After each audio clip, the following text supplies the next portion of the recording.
am I doing? I'll tell you what I'm doing. We're getting out of here. We are. What about them? Put him on the endangered species list. Where do you think you're going? I'm gonna sort it out. That's a white dog. Of course he's a white dog. I don't mean his color. He's going to attack and kill black people. Welcome to the fourth episode of The Boys Who Would Be Critics, the Animals Unleashed edition. Today we'll be discussing Jurassic World: Fallen Kingdom. After that, we've got a doubleheader of animal attacks films from the 1980s, beginning with the Italian horror film Wild Beasts, about escaped zoo animals ravaging a city while high on PCP. And if that premise doesn't seem strange enough, we'll close with Sam Fuller's pulp thriller White Dog, about a German shepherd that's been trained to attack African Americans. Yes, those are the films this week. It's going to be an exciting episode filled with horror movie pulp. My name is Brendan Jones, and it is my pleasure to introduce my partner in the podcast, Damoon Kapoor. Hey, Brendan, how are you? I am doing pretty well. My week has been insanely busy, but I am really happy to be back on the podcast. And Jurassic World: Fallen Kingdom, directed by J.A. Bayon. Bayon? Bayona? Bayona, that sounds better. Yeah. The Spanish filmmaker whose previous works include The Orphanage, The Impossible, and A Monster Calls. Is this an improvement into the Jurassic World canon? The first TIFF I ever went to, I was like 17, and so I picked my 10 flex pack with my dad, and one of those movies was The Orphanage, and we went in and I loved it, and he was like the first quote-unquote big director I met, and he was such a friendly dude. I still like the ticket he signed for me and everything, and I just hoped him the best. So then I saw the one he made with the white people, Naomi Watts. The Impossible? That's the one. I was about to say Untouchables. I'm like, that is not right. No. Yeah, that was okay. I haven't seen The Monster Call, so I just wish him the best and hope he can do better and better. So I was kind of excited when I heard him direct this film. My opinions of the Jurassic World franchise and the universe and his meta critiques have kind of been established in the video essay I co-wrote. So, in terms of what I thought with this film, I thought it was a marked improvement over Jurassic World. It was actually a film with set pieces and movie moments. We don't get many movie moments anymore. We don't get movie moments when we go to the movies? Yeah. No, that's not quite fair, because we have gone to two excellent films at the movies in the past 2 weeks, and even this was a quite enjoyable film, flaws and all. Sorry, you're right. Let me preface this. Movie moments in bigger blockbusters. There's no style or quote-unquote artistry in what you'd figure with the bigger films, that they're more trying to sell a product, or they are trying to sell the identity of the film or the hallmark of a director, or have a idiosyncratic, unique look about it. So I like that this movie had elements of that. It at least was an interesting movie with all its flaws and everything else with it baked into it. The film, without question, in its second half, I thought, has a distinct personality that is unique and separate from what we've seen in other Jurassic Park films. It is essentially a gothic haunted mansion that is being haunted by dinosaurs, or at least a few dinosaurs in particular. One of the weaknesses of this film is its third act only contains a handful of dinosaurs, when we should be having all pandemonium break out. We kind of get a singular plotline, which is actually well developed and followed through on. But what the film was setting up with all of the animals and all the dinosaurs being brought to this single location, I felt like the film missed a beat there. But I feel like I'm also getting ahead of myself in discussing the end of the film, when we should be discussing the beginning and what it is. Shall I give a synopsis, or? Go right ahead, Brendan. All right, so the beloved Jurassic Park island that we have grown up with is actually been built on a dormant volcano that is no longer dormant. We know this from the trailers. In a last-ditch attempt to save a single species of each dinosaur by our heroes, Chris Pratt and Bryce Dallas Howard, they find themselves in a thickening plot of a megalomaniacal billionaire who wishes to acquire these dinosaurs in order to, again, genetically modify a super dinosaur so they can sell it to auction to the world's 1% of evil criminals in the spooky, creepy, gothic mansion. Yes, that is a movie with some thinly veiled, sprinkled climate change metaphors and the lack of introduction or government ability, in particular with modern culture. There are references, I swear, to Donald Trump's calling climate change a hoax perpetuated by the Chinese. It's kind of referenced in a ticket here where they said the president doesn't believe that dinosaurs exist or question the existence of... CNN banner when they're covering the story about the island, yes. Yeah, there is that element. There's literally someone being called a nasty woman in this film. Yeah. There's a guy with like a floppy toupee with like almost like a Trump surrogate that's kind of in it when he runs. Those would be the three. I don't think it goes much beyond a couple like failing shots. Really? No, I can't think of it. But yeah, let's say three for now. And Yeah, three little noticeable digs that are not so subtle. well, again, the entire premise of the island itself literally heating up through a volcano, and should we rescue them, almost as like an inference on our own inability to rescue ourselves as a species. So. This is tied off with a Jeff Goldblum monologue about man's insufferable desire to change and to think we can adapt the world to our own desires, and the hubris of mankind that fails to realize the deep-seated damage we are doing, which, yes, can be easily interpreted as climate change. Yeah, there's elements of that, like how we've pushed so far the boundaries, but we haven't even solved the most simplistic things. There's almost like a Frankensteinian complex about the raptor. I want to say this raptor in this film also ties into that. It's like almost this Frankensteinian creature kind of hobbled together and pieced together, right? But it's more insidious and dangerous than Frankenstein. It isn't like a naive child, but just a creature that likes to stalk and hunt and is murderous and toys with people. Well, it's a straight killing machine, yes. That is what has been bred and designed to do. Well, it kills, but it also takes indulgences and also a sociopathic tendency. The way he was toying with one of the characters, spoilers, I'm not going to say anything. The way he does that with his tail and everything. The creature really is beyond killing. The creature enjoys it, and he kind of likes toying around with things. The creature is a really good movie monster in this film, and is played as essentially a dinosaur-sized movie monster. Yeah, it's great. Equipped with what you have talked about as a favorite shot of the film, the dinosaur literally climbing on top of the haunted mansion and creating a vignette in front of the moonlight. I'm reminded of 1930s Monster Universal movies, like Dracula and Frankenstein and The Mummy and things of that nature. Mm-hmm. And even like Powell and Pressburger with kind of matte paintings with the colors it kind of uses in this film in certain moments, with the oranges and the blues. I really enjoyed that, actually. It took... My biggest grievance is a lot with CGI is how much it tries to blend in with reality. The best CGI to me personally is CGI that divorces itself or attaches itself from reality, that isn't blending in with everything. So I can kind of accept the artificiality if it's not trying to tell me it's real. And there were moments of this movie where the CGI did exactly that. CGI was A, really good, and B, there was this heightened style to it. And I think there actually was an article that kind of affirmed this that recently just came out, where they were talking about they were using old movie monster kind of motifs, but visual influences to draw back into this film. And it was kind of really noticeable with that moonlight shot and kind of the silhouette of the brontosaurus with the faded orange and everything, and the fog kind of coming out. Mm-hmm. Yeah, so that was cool. And even like the darker stuff when they were in that chase scene, right? With like elongated shadows and then the use of shadows and the use of darkness in this film is wonderful. Yes, and to follow that up, what this film gets so well is the terror of claustrophobia, working with the dinosaurs. Having all of these creatures in a very confined space makes them seem larger, makes them seem additionally frightening, and obviously there is no place to run. They are incredibly close to you, and you can't just sprint through a field, which was what the majority of the previous Jurassic Park film was. Having a series of scenes where they are trapped with predators in very small confined space, I thought was an excellent decision. The scenes look great. The director has a really great sense of visual filmmaking, visual storytelling, and the closeness of those scenes is palpable. It freaked me out a few times. I mean, this is the closest Jurassic Park that got to the conceit of the movie itself being theme parks. Because the plot itself is not necessarily that important. It's more so how many set pieces can we get to, and how many of those are going to be reimagined from the original iteration of Jurassic Park and even the second Jurassic Park. They're just recycling almost in kind of new ways the same set pieces we've seen before. This movie is a deluge of just set piece after set piece after set piece after set piece. And it's kind of, again, it's not something you get because it's not trying to... I mean, it clearly builds up a cinematic universe, but it's not too worried about kind of extending convoluted character arcs. It's not so much trying to do as much fan service as possible. It's not trying to stretch anything in terms of a narrative capacity as much as it is trying to develop his character. No.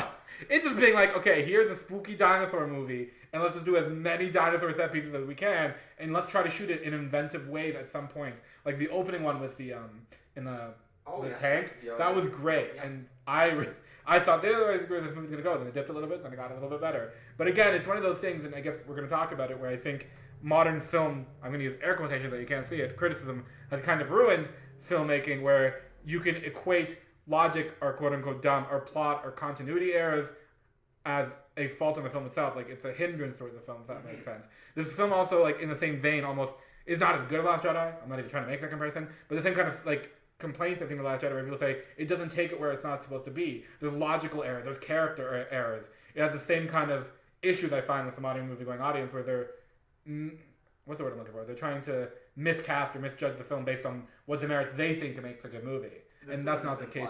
Yeah, CinemaSins logic. There's a CinemaSins. It is a common internet tradition to crap all over CinemaSins. I don't want to do that, but the idea that people have taken what was essentially a comedy channel and tried to turn that into substantial film criticism is insane and defeats the entire point of going to the movies. Yeah. Especially a movie that is built on dinosaurs being harvested from tree sap that contains prehistoric mosquitoes with the remnants of dinosaur blood. There's so many things I've read online in terms of the film, in terms of the errors, quote-unquote logic errors, the reasons why they don't like the film. And they are so stupid. I wish I could see them scroll right now based on why people didn't like, quote-unquote, like the film. I mean, if you put logic based to any 80s or 90s film in terms of, oh, that would never happen or it wouldn't happen like this, or the logic here is kind of encumbered by a lack of logic, you wouldn't consider that for older films, but it's such a big prerequisite for modern day filmmaking, where I feel as long as you go from point A to B without rocking the boat too much, people are willing to forgive the things. And in that, I think, kind of lost the individual stamp of a filmmaker in movies. Right. This has an individual stamp, but it's dumb. It is incredibly dumb at times, but part of the joy of this movie is in how dumb it is. Yeah, there's clearly like B movie influences in this film, also trying to say more about the modern day culture. It feels like the script being kind of being torn by also a director, and they're going for two different things. The director still incorporates some of those elements in his film in terms of the metaphors and the ideas that the film's trying to present, but he's also has like this B movie sensibility with some just silly, fun, like dumb stuff. Like Buffalo Bill is like Ted Levine from Silence of the Lambs as the Great White Hunter who makes a dinosaur necklace. Yeah. And he is a Captain Ahab-esque figure. Most of the villains in the film just look like ICE rejects anyways. Well, ICE kind of looks like paramilitary people, and they are paramilitary, so yes. These guys just look exactly like that. And it's because the interesting part was, even if you took the same, because they've almost dumbed it down further than they've dumbed down Jurassic Park 2, because they took like paramilitary people, but at least in Jurassic Park 2, they took a smarter Great White Hunter sort of character. They took scientists with them and experts. They even dumbed this down even further. They just took, again, just these paramilitary types, with like maybe one or two scientists with them. There's no logic as to what these people's credentials are, other than they happen to carry guns and camo. And that is, I think, actually kind of one of the faults of the film, is how... I know this movie is about seeing dinosaurs in wonderful set pieces, but there is such a small amount of work done in characterization.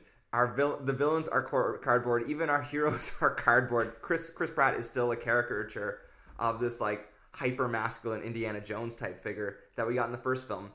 Literally introduced alone in like a Colorado hilltop, building his own frame for a cabin. It strips away everything you want to like its basic elements. And what I appreciated of the film, it actually improved one character with Claire's character, Bryce Dallas Howard's character. She character who actually had like a character. That's what's nice. They actually developed her. There are moments where they no one else. No, yeah. Well, you kind of have like like there's this element from like the paleo veterinarian. Yeah. It's like you need blood from the T-Rex. It has this convoluted set piece. Look for like the dinosaur with. That was great, actually. That was a great excuse to have that scene. It was so much fun. It wasn't trying to build a bigger expanded universe. Even toward the end, it kind of did that. Mm-hmm. Nothing in the early beginning set up to what was happening in the end. It's just all ancillary to where they get towards the last 10 minutes. Those things happen, so that way you can establish the future. Everything before it is just set dressing of set piece to set piece to set piece, and how much fun the director could have directing things. It's like one of the few moments I've seen in modern day filmmaking, like The Last Jedi, where a director actually directs, where there's at least a visual motif, recurring things. There's elements of like things being established in terms of blocking and choreography and directing, and even using the CGI in a way, because CGI can be used in a way in a director's over, like in their style, to make them unique, and that's the thing you don't see much. But this movie had it. I'm usually not a huge fan of CGI, but in this one, the director made CGI his own. CGI was incrementally important to how things are, not incrementally, but immensely important to how the film is being presented and what the director wants to say in the visual style. And that's something, again, you don't get nowadays. No, this is a film that I think, is almost entirely worth seeing on the sole basis of how well it is directed at points. Yeah. Because this is a film that has not been well reviewed. As much as we enjoyed it, and I've read these reviews thinking I'd be steaming, almost every criticism that is made is valid. It is just the level of weight you want to put into how much logic needs to go into this film, how much develop you really think need to go into the Chris Pratt and Bryce Dallas Howard characters. To side note, Marvel gets a 94 whatever tomato meter every movie, and Robert Downey Jr. has been doing the same character art for 5 films. Whatever. That's just a side point. Film reviews are no longer about film reviewing. They're about reviewing products in the next line for the next iteration. Well, maybe the second generation, maybe the third generation. Well, at least they'll pay off in the next thing. It's about the broader cinematic conversation about wherever that quote-unquote world is going. And we've established ourselves and made ourselves comfortable in believing this. And like Marvel has won that battle where you don't have to worry about that necessarily. So filmmakers, like, for a lot of, I find, reviewers will give it a pass. With a film like this, it's more difficult, right? There's also, like, this is why I remind, again, so much of Last Jedi. There was just a unique filmmaker who didn't take the film where certain people wanted to go, where there was quote-unquote character errors and logic jumps and things of that nature, but it had a unique sense in terms of visual representation it had, with CGI, with actually what's in the camera, but one got dinged by critics and one didn't, but both are being dinged by reviewers. But because what people praise now are fan moments, and it's a stretch to say the writing, but the amount of jokes and levity and efficiency you can get through the story, not the actual big moments. There are scenes in this film that elicit genuine responses, both from myself and it seems, going from the Twitter audiences, that people actually felt things in this movie during the volcano eruption and felt the loss of these creatures. There is wonderful scares where you were locked in the screen, and there's beautiful visual storytelling at times, and wonderfully blocked and choreographed sequences around dinosaur fossils, about a chase sequence on the roof. There's just a love in the frame for this film. Love within the frame. It's beautiful to look at. I think that's the problem. There's too much uniformity in film criticism and film itself. Because everything is agglomerated, right? You can't talk without an entire thing. You can't talk about the flaws without talking about the entire thing. So we review things on a not a macro scale, but the reverse, on the entirety of the film itself. So there are flaws with this film, and we're not trying to tell you that it's perfect. It is not. No, but at least it's not a film. Yes. At least it is a film that is presented nowadays that has flaws, but its moments are higher than just a film that is tepid at best and just being as flat at best, so it can get to the end, present you a post-credit sequence, and then go from there. This film is above that, I think, almost solely because of the directing. If you look at if you were to read the script, it would be, I think the critiques you would make would just be across the board. Yeah, this is a modern film that doesn't have a lifeblood. There's a lot of there's like moments of virtue signaling around the female characters to show they're quote unquote strong female characters without any understanding of what actually like a developed female character actually is. I love that like they actually called back to her, like everyone criticizing wearing heels in the first one. There's deliberate shots of her just wearing boots multiple times, like going up ladders and walking and things like that. Look, we finally put her in boots. Like, what's happening? Like, because it's an easy way to virtue signal and appease a certain demographic of people who would complain and go, which some of the critiques from the sexist critiques of they're completely valid. Jurassic Park is terrible. Yeah, but this is not a real way of addressing that by being like, yes, we've given her boots, therefore feminism. They did it in a real way by actually giving her a character in the film, giving her passion and desire, why she wants to be, why she cares about dinosaurs, why she would work on a certain place outside of just being a corporate person. And she has an arc. She has a real decision to make at the end of the film, and actually comes circle into how she... Exactly. Mm-hmm. She helps save the day. It's kind of it's kind of reverse of the first movie where she runs away with a light, throws it at someone else, gets the T-Rex to follow the light and throws it at the Indominus Rex, and the T-Rex takes care of the Indominus Rex. In this version, it's her with the power, her the one who uses it, and her the one who and it's part of Claire who helps defeat the Indoraptor, whatever it's called, this weird Frankensteinian raptor Indominus Rex hybrid. Yeah, I will say most of the virtual signaling that I felt that you could accuse this film of had to do with the paleo veterinarian character, who actually I really enjoyed the actress for. I thought she was really good. There was just lines of dialogue that were attributed to her that were a little eye-rolly at times. Yeah, it's like old school dialogue. It's so ridiculous. Are you actually saying this? But that's what the film is. It's just a charm. It's 100% camp dialogue, but it's not quite the fun camp dialogue that you would get from I'm blanking on film titles, but some of those older films that really had a use of language behind them as well. Yeah. Certainly what's in White Dog, which we will get to later. No, this is one of those films rarely in blockbusters you get where the directing actually elevates the script. In part because I don't think directors are given the same amount of freedom. It is a testament that this style of this film was able to exist through the studio process. It's also fascinating. Like, this is one of the few film franchises, because Steven Spielberg has directed twice, you can actually tell how good a director is by seeing the predecessor trying to do the same thing. Like, Colin Trevorrow went to the opposite end where he was obsessed with as many push-ins and dollies he gets to get that Spielbergian style, but didn't understand how to use them and when to use them, so their impact was kind of neutered. he tried to do a little bit away, but also took it the same way. But the timing of the scene still felt kind of rushed in terms of the set pieces and the direction of the action that was happening. It didn't have the same flow and the beat and the organic style that makes Spielberg so famous. It's one of those things where you could tell how good a director is based on what people are trying to mimic it. And there's not other films like that I'm trying to think of where someone tries to copy another director with the same kind of style and genre of film, and you have enough of a basis for people to see what they're doing. And How many filmmakers outside of J.J. Abrams? Yeah, no, there isn't much like that you can obviously tell how strong a director is based on how people try to copy him with the same sort of film, right? And the same franchise. It's something that doesn't necessarily happen. But there are still some good set pieces he makes his own. And not spoiling them, it's one of those you should go in. But again, expect a really dumb movie. It's really dumb. That cannot be understated. It's fine. And all of their villains are phoned in from the villain factory, including especially, what's that much smaller actor's name? Toby Jones? Yeah. Toby Jones, of course, is a villain in this movie. That's great. Because who else would you get? Yeah. The weakest part of the film, again, what Brendan said was, it didn't take it where you wanted to take it in terms of the 1% of the rich being eaten by dinosaurs. Well, if I could clarify just a little bit, what it doesn't do is there's wonderful weirdness to it. All the best films in this movie are the weirdest elements. What is regrettable is that the film still has to work within that studio realm and doesn't get to quite go weird enough. There are scenes in that mansion that I wanted to go like full macabre, and we didn't quite get there. But no, we did not get there, which was really unfortunate. But the attempt was lovely. It really was lovely. The big red button, press for emergency door open, and then just like, yeah. Speaking of movies that do go there, I think this is a good point to segue to the two older films we would like to discuss in reference to Jurassic World. I don't know if the director has seen either of these, but there are similar elements in each of these films, including a necklace made entirely out of teeth in one of them. But the first one we should talk about is the 1994 Italian horror film called Wild Beast, directed by Franco Prosperi. The synopsis can be delivered in a couple of sentences. A whole bunch of PCP, because drug addicts, gets into the water that goes directly into the zoo. The animals go insane, break out of their cages. In the case of the elements, literally stampede a brick wall and run rampage through a city while a helpless city lies await and a handful of equally underdeveloped characters rush to try and save the day. Is this a forgotten masterpiece, or is this a film that should be better left forgotten? There are films that are like, yeah, there's a monstrous director who literally has on-camera animal cruelty, and it's not Blatant animal cruelty. blatant. It's inexcusable. Inexcusable. It's gross. It's disgusting.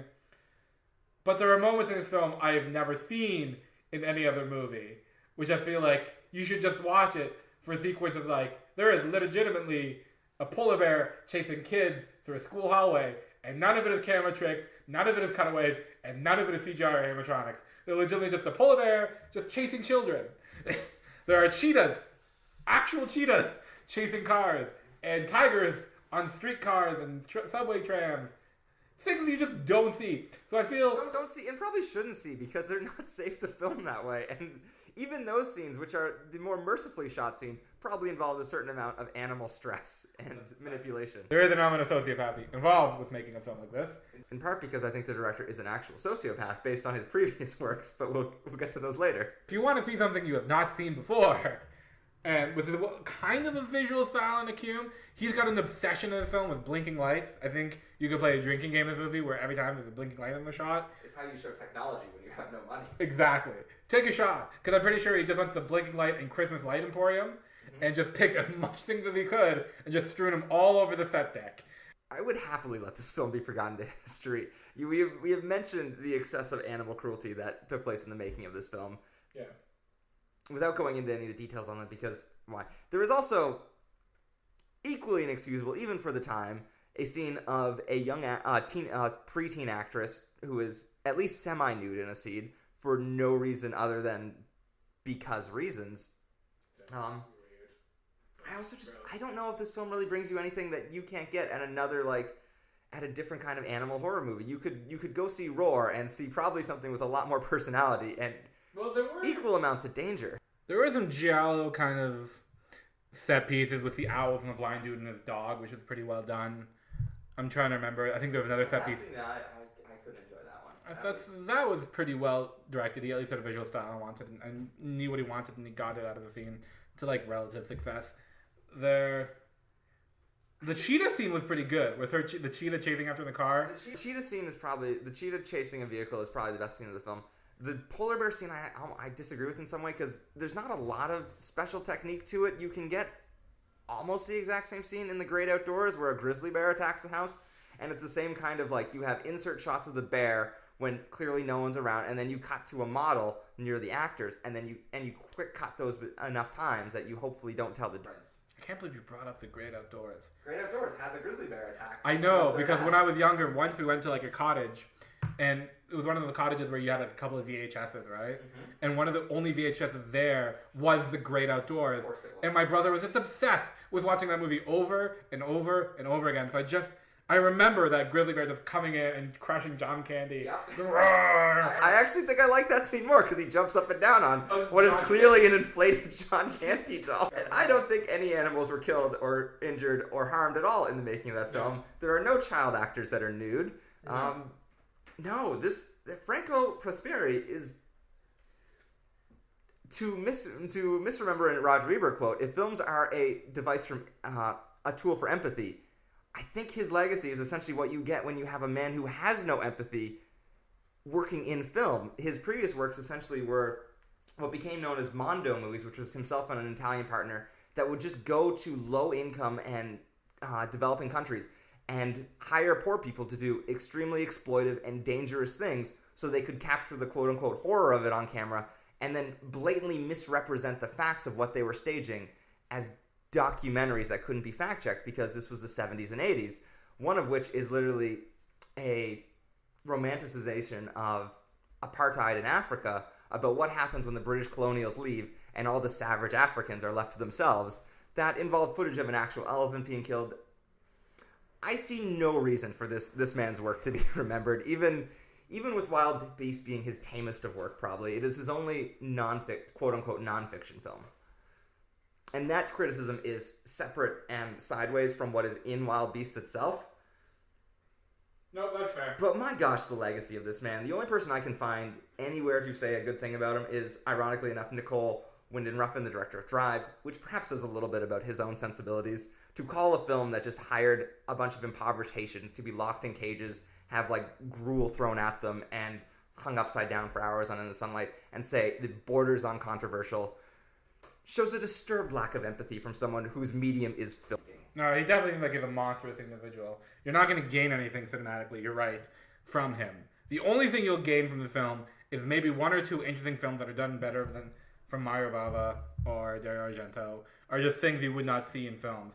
So it's better a movie that you just find clips and highlights from the ridiculous sequences that we saw on YouTube, rather than watch the entire thing. And I want to say the majority of my critique of this is the ethics with which it was made, which for me, I cannot excuse. As fun as some of those sequences are in and of themselves, the reality with which they were made is completely inexcusable, and you can't pass it off of, oh, well, it was the 80s. Even the 80s, I feel like they had some animal law. Yes. Right, but not like, I wouldn't even imagine what they tried to do to make those elephant stampede like that. Because there's a scene where just elephant stampede through a clearly fake-looking brick styrofoam wall. And then they caused an entire power outage. I'm not even going to say how. They just found the most convoluted way to cause a power outage. There is one scene in this movie that I think rivals the cheetah chase, and that is the elephants attacking a couple in their car. Well, that involves a bunch of prosthetic trunks coming through the windows. That is really fun. It was, and it actually made elephants look scary. Elephants are like my favorite animal, but they were just monstrous and so much like the director. And yeah, there's just things in the film I've just never seen in the movie. It doesn't excuse the things that happen in this movie. I don't know if I would fully recommend watching the entirety of this movie. All I would say is, if you want to see some of the more interesting things, maybe find out if there are clips of it on YouTube for like elephants causing the most convoluted blackout in film history. Oh, there's also the wonderful one where the elephants stampede out on the streets and everyone is unable to swerve and they just crash into buildings repeatedly. Yeah, that was pretty good. Park, stop, skid. No, everyone does the side buckle that the A-Team perfected and goes right through a glass window. I don't know the main actor's name, but apparently he got the role mainly because he actually legitimately was an animal trainer. Okay. And he was comfortable with animals because there's sequences of the main actor Very just comfortable around these animals. yeah, he's just a sequence of just walking up to a polar bear and like, oh, are you tired out? You must be hungry. Just petting and rolling. I'm like, Yeah, you might be better off watching. What was the film about the gentleman who actually did get mauled by a bear? Grizzly Man. Is it Grizzly Man? yeah, the Werner Herzog. Werner Herzog's Doc Grizzly Man. That has a man in very close proximity to wild bears. It always has a sense of chaos to it. Yeah. If I segueing again to this time a film that is filled with empathy for its characters, has a true visual sense of filmmaking, Sam Fuller's White Dog from 1982. The premise of this movie is absurd, and it is wonderfully absurd. Would you care to share? I have given the first two premises. I feel like it is only right since you introduced me to this one. There's a racist white old American man. I know, shocker, right? And he trains this white dog to deliberately attack and maul black people, African Americans. And he does this through, I guess they explain it through convoluted ways where he would hire people to to beat the dog, and then in the sense the dog would have People who were specifically African American. And in that essence, the dog would just associate being beaten or attacked with African Americans, so he would attack them. And instinctively attacks and mauls African Americans whenever it sees them. The dog is bleach white. And then what happens is the dog runs away. A struggling actress in the hills adopts the dog, and the dog one day saves her from an intruder. So she decides to keep the dog, and then things slowly start unraveling when she understands the history and the nature of the dog. And then she takes the dog to a trainer who's trying to rehabilitate the dog and make sure the dog can no longer be racist. It's like a quiet film that questions the nature of racism and if racism can be cured. Is it inherent? Is it a human condition? And it just kind of goes from there. It just asks a lot of these sort of questions without fully giving you any answers. There are no keys to this. The trainer of the dog, to explain to Moon's pun, is named Keys, and he is an African American man who has twice tried to cure a white dog to make it not racist by putting the dog in a series of scenarios where he is the only one the dog can interact with for food, for survival, and trying to use love and patience and kindness to cure the internal racism that has been learned by the animal. And yes, all dogs that are racist in the film are literally called white dogs. There's a white dog. Wonderfully delivered by the actor Bert Ives, who I immediately want to find every film this man has been in. He is not the African American trainer who plays Keys. That is Paul Winfield. He is the much overweight, scruffy bearded partner of Keys, whose name is Cruthers, and they run the animal department called Keys and Cruthers. There was a Cruthers and Keys. I think it was Carruthers and Keys, because you got that shot where it goes from like Keys with like extreme close-up zoom, and it just pans down to like the guy playing Keys, and it was just great. Like that's a way to introduce a character, just this harsh, and I mean harsh zoom that just goes into this side and it just immediately pans down to the guy just standing there. The blocking is impeccable throughout the film. The blocking, the use of zooms, just a simple visual eye that Sam Fuller has is exceptionally well trained. He had been making films, I want to say, for 20 years at this point. And the fact that this was like a low-budget, pulpy, what was almost a made-for-TV movie, looks exquisite. Especially in its opening shots and throughout, there is a wonderful sense of visual artistry to this movie. On just what I can only assume was a shoestring budget. I think it was like at least. I'm shocked. I think I read something that was $5 or $6 million. I could see about $5 million. Yeah, but again, for 1980s dollars, you're looking at maybe 15, 20 million, I think.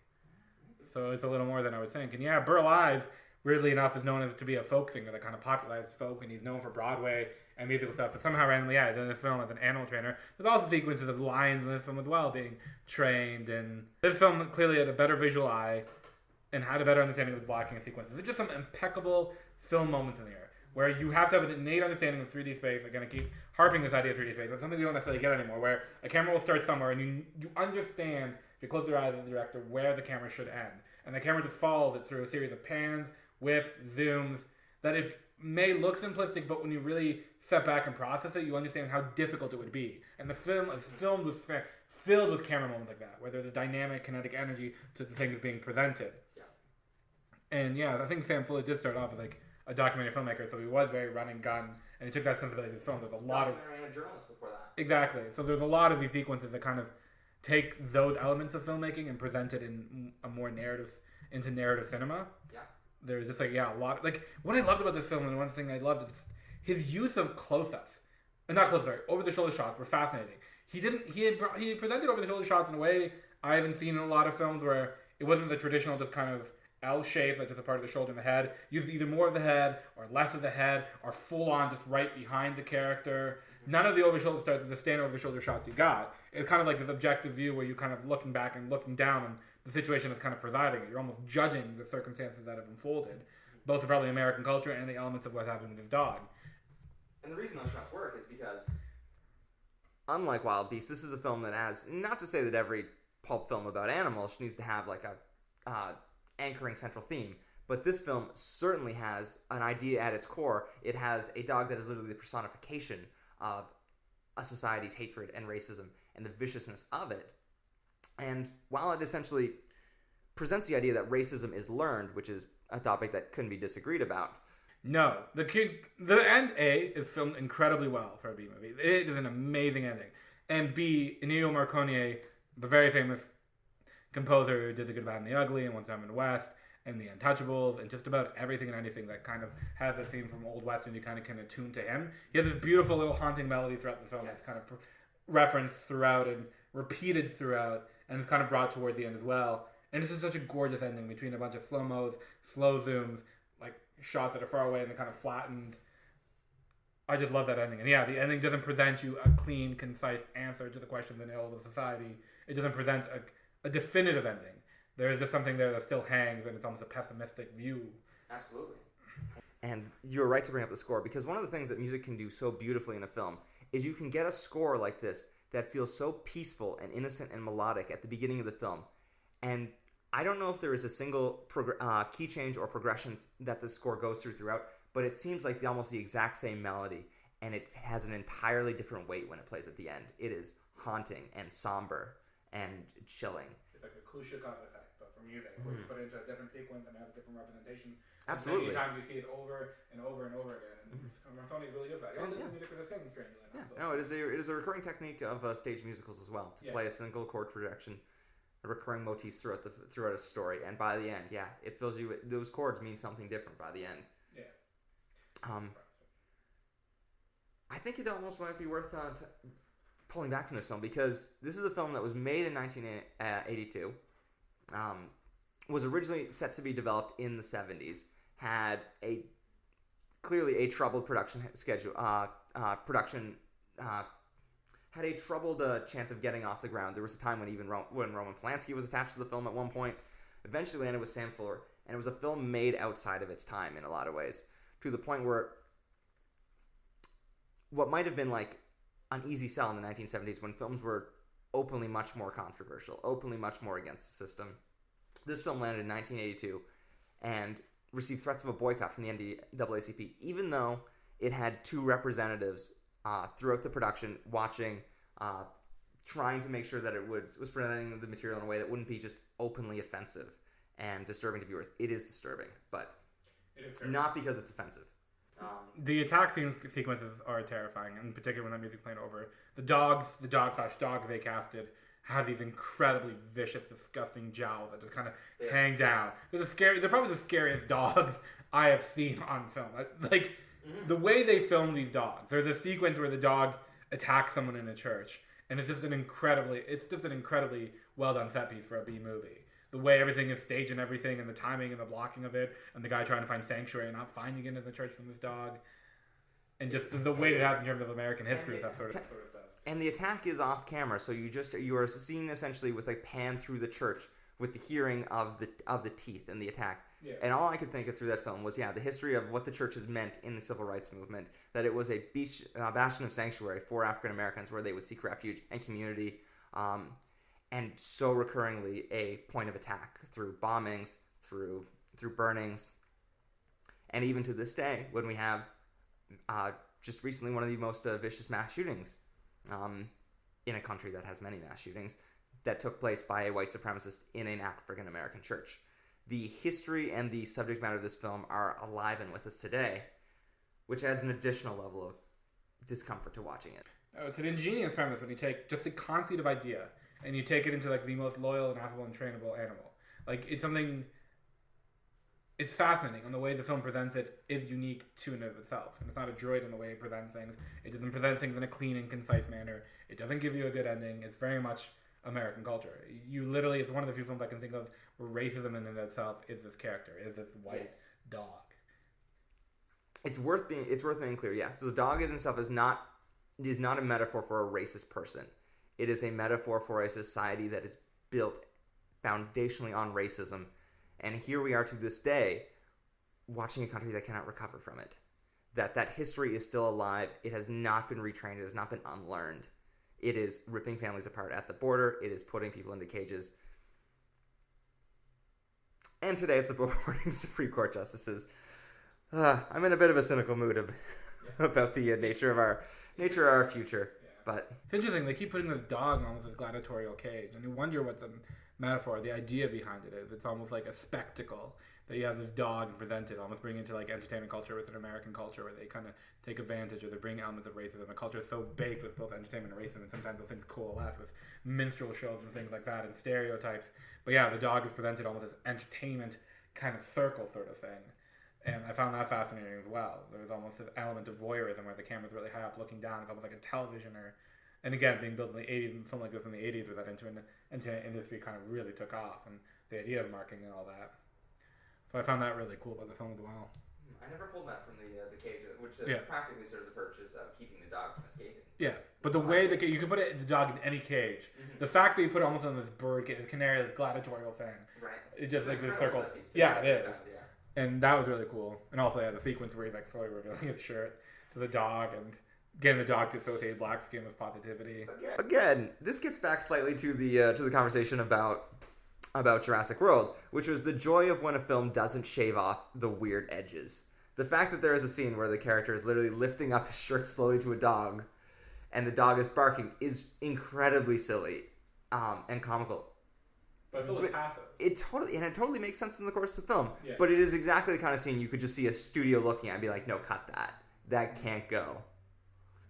And Sam Fuller made the film, was becoming pariah because of it, and he left to Europe to never make a film.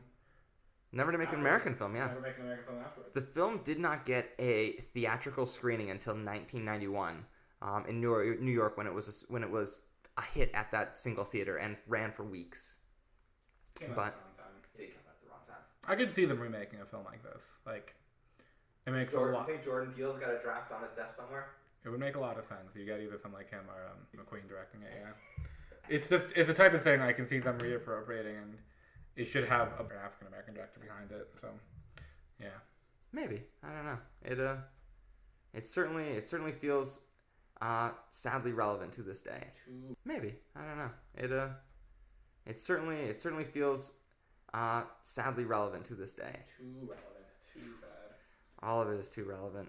The only thing you would have to adapt today are just people who keep thinking you can appease the dog and moderate it. You have to be civil with the dog. You have to be civil. You have to be nice. And no, it's not really a danger. But it's funny because the main character, the struggling actress, who kind of looked like Judy Garland to me, was kind of like that. She's a striking lady. She seemed like a movie star. Yeah. She had a look like a movie star. I don't know if her acting was quite there. She had an element to me that looked like Judy Garland, funny enough. But yeah, the rest of the cast was filled with these great B/character actors. You could just tell Sam Fuller was just kind of calling in favors, and then these friends he knew who could do it. It's just a wonderfully rounded cast in that capacity. Mm-hmm. And the fact that you got Ennio Morricone to do the score for this film is kind of completely forgotten about is fascinating. Absolutely, and it speaks to just what can be done with an interesting but strange premise in the hands of someone who really believes in the material, is willing to take risks with the material. And to treat it as seriously as it can be treated in the context of it is a white dog. And those scenes are played for camp. They have camp elements to them, but the undercurrents of the film are serious, and they're treated with deserved reverence. His directing choices are fascinating because he doesn't take the easy way of how to present a scene. He always finds just something that's slightly more unique than what you should have. It not something completely avant-garde, but unique enough that makes him like an auteur. And I found that really fascinating. You're right. It is not visual choices for the sake of visual choices. No. They're just there is a component of visual storytelling, which is again something that many directors skirt around these days. Logic holes in White Dog, Brendan. And that is it for this week. Thank you so much for listening to The Boys Who Would Be Critics. This episode is a little late to drop, so we will be up with a new episode in just a couple of days. We'll be reviewing Uncle Drew, the new basketball film that is based on the Pepsi marketing campaign, which is hard to believe this movie is a thing, but it is, and we will be discussing it. And after that, we'll be putting together a 5-man roster of the best basketball movies, as if each one is a player on the team. We'll be picking 5 and making our case for why this would be the best team you can assemble out of the basketball films. So hopefully that will be fun, interesting, and hope you will join us. And hope you will join us. And hope you will join us. And hope you will join us. And hope you will join us. And